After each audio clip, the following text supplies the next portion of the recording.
It's day 40 of the government shutdown, the longest in history, and today the Senate could take a test vote as the GOP believes some Democrats could break with their party to break the filibuster and finally bring the shutdown to an end. Fox News contributor Joe Concha joins us now. So, Joe, what do you make? I mean, here we are, 40 days. You've had these holdout Democrat senators that have kept the government short. What we're looking at possibly this morning or at some point today is Republicans putting forth a pure spending bill, funds the Ag Department for SNAP benefits, the VA, and a few other things. But there is nothing in this to extend the Obamacare subsidies.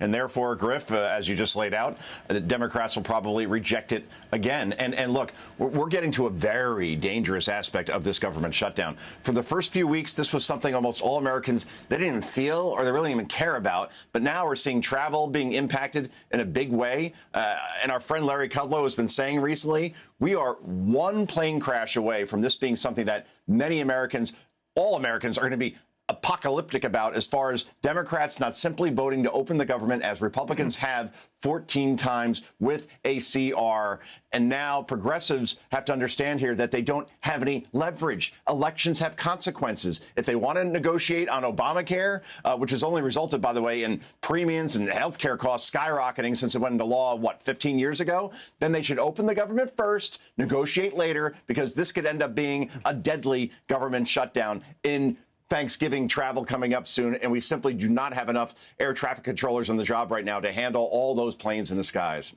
Yeah, and we've been tracking the cancellations and delays every day. You can see the bug on our screen. We're keeping the viewers updated. But, you know, it's a great point you raised about our friend Larry Kudlow. I was on his show yesterday talking to him about this, and I asked him if he was in support of the filibuster, like Republicans just ending the filibuster altogether. And he thinks ultimately that may have to be the resolution. Obviously, President Trump encouraging Republicans to do it. What say you?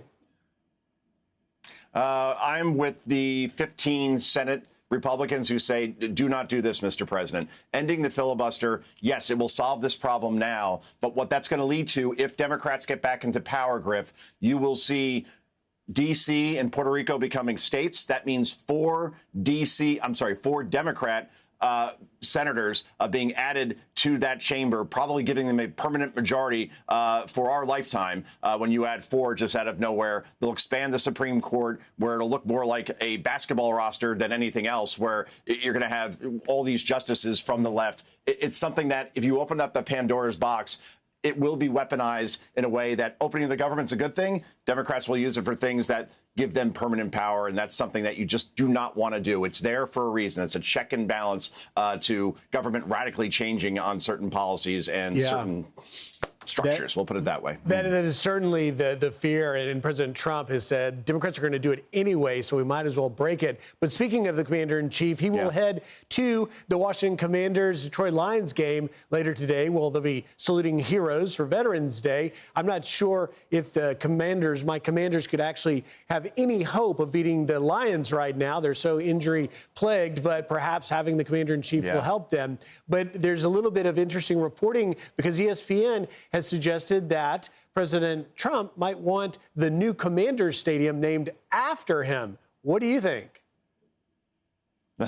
Wow. That's very Trump-like, certainly. And that should just be President Trump trolling, like he said he wanted to make Canada the 51st state. And I wonder, like, if he's really serious about that. But this is beyond smart for him to go to this game today. As you said, Jaden Daniels is out. The Lions are probably going to blow their doors off like the Seahawks did last week. And they're the Redskins, by the way. I refuse to call them the Commanders, Griff. But 30 million people watched last week's game between the Chiefs and the Bills. That's just a regular season game. That's a much higher audience than the World Series. So President Trump understands this opportunity better than any president we've seen since he's got to the Super Bowl, Daytona 500, World Cup final, FIFA here in New Jersey. So it's smart for him to go. It's a big audience, but I think in the end, I think he'd rather see the Redskins name come back than Donald Trump being added to the stadium, if I were to guess. And that's a great point, Joe. He has certainly spoken about that and supports that. We'll see if it happens. And at the end of the day, the NFL will certainly benefit because having the president there will increase those ratings. Joe Concha,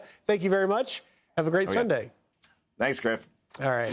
I'm Steve Ducey. I'm Brian Kilmeade. And I'm Ainsley Earhart. And click here to subscribe to the Fox News YouTube page to catch our hottest interviews and most compelling analysis.